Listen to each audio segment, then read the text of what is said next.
नमस्कार दोस्तों। बेटा हमने आप लोगों के सामने use of participle, use of infinitive करके सिंथेसिस बनाए। लेकिन बेटा अब हम आप लोगों के सामने बनाएंगे यूज ऑफ प्रीपोजिशन। सिंथेसिस बनाएंगे यूज ऑफ प्रीपोजिशन, यानी प्रीपोजिशन का यूज करें। बेटा हम सिंथेसिस बनाते कैसे हैं ध्यान से देखेंगे। हम कैसे वाक्य में प्रीपोजिशन लगाते हैं और कैसे उनका यूज करके सिंथेसिस करते हैं ध्यान से देखेंगे। हमारे पास बहुत से प्रीपोजिशंस होते हैं जैसे बिसाइड्स, बिफोर। हम उनका यूज कैसे करेंगे। माना हमारे पास कोई एक शब्द है, एक preposition besides, BESIDES,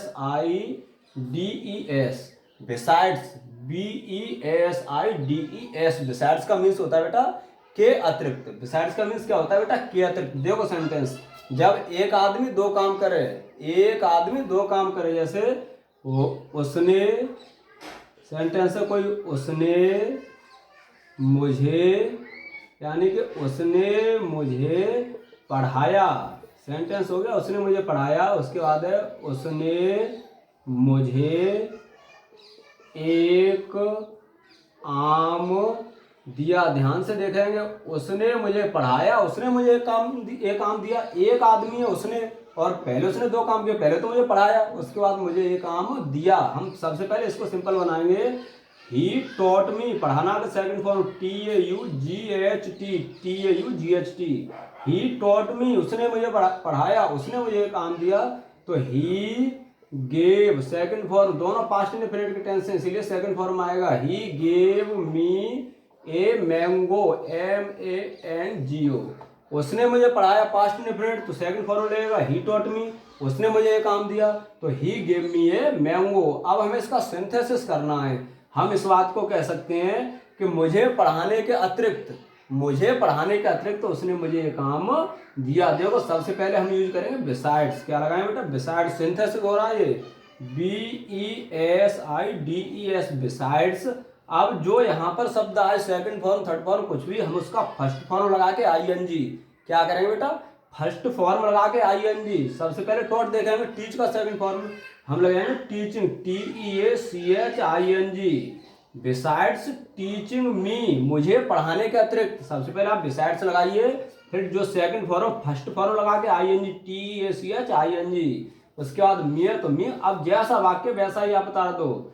he gave me a mango, MANGO। Besides teaching me, मुझे पढ़ाने के अतिरिक्त, he gave me a mango, उसने मुझे ये काम दिया। देखो एक और करेंगे बेटा तब समझ में आए क्लियर से। अब मानो सेंटेंस है, वह गीत गा रहा है, वह गीत गा रहा है। उसके बाद है वह पत्र लिख रहा है, वह गीत गा रहा है, वह पत्र लिख रहा है। ध्यान से देखना, अब इसमें एक आदमी है, वो गीत भी गा रहा है और पत्र भी लिख रहा है। सबसे पहले सिंपल बनाएंगे तो देखो, he is singing a song, वह गीत गा रहा है, वह पत्र लिख रहा है। तो देखो he is writing, WRITING, he is writing a letter. ये हमारा सेंटेंस हो गया सिंपल। वह गीत गा रहा है, he is singing a song, वह पत्र लिख रहा है, he is writing a letter. हम बनाएंगे, देखो सबसे पहले बिसाइड्स लगाइए आप, BESIDES, बिसाइड्स। उसके बाद बेटा देखो सिंगिंग, यहाँ पर है सिंगिंग, हमें फर्स्ट फॉर्म में ING लगाना होता है, यहाँ पर है ही ऑलरेडी। तो बिसाइड्स सिंगिंग ए सॉन्ग, गीत गाने के अतिरिक्त बिसाइड्स लगाइए। उसके बाद ये मैन और ING है ही, तो इसी को उतार देंगे। अगर नहीं होता तब भी हम फर्स्ट फॉर्म लगा के ING लगा देते हैं।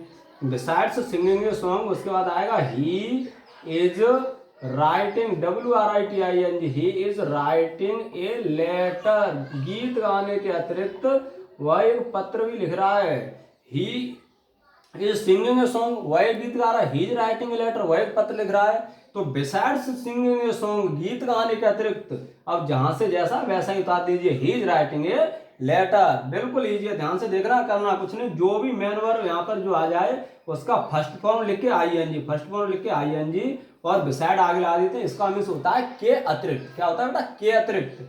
उसके बाद जैसा यहाँ पे सेंटेंस है वैसा ही उतार दीजिए। बिल्कुल इजी है, बहुत ही सरल चीज है और उम्मीद है आप लोगों के समझ में भी आया होगा। और देखो प्रीपोजिशन के बहुत प्रकार होते हैं, कई प्रकार होते हैं।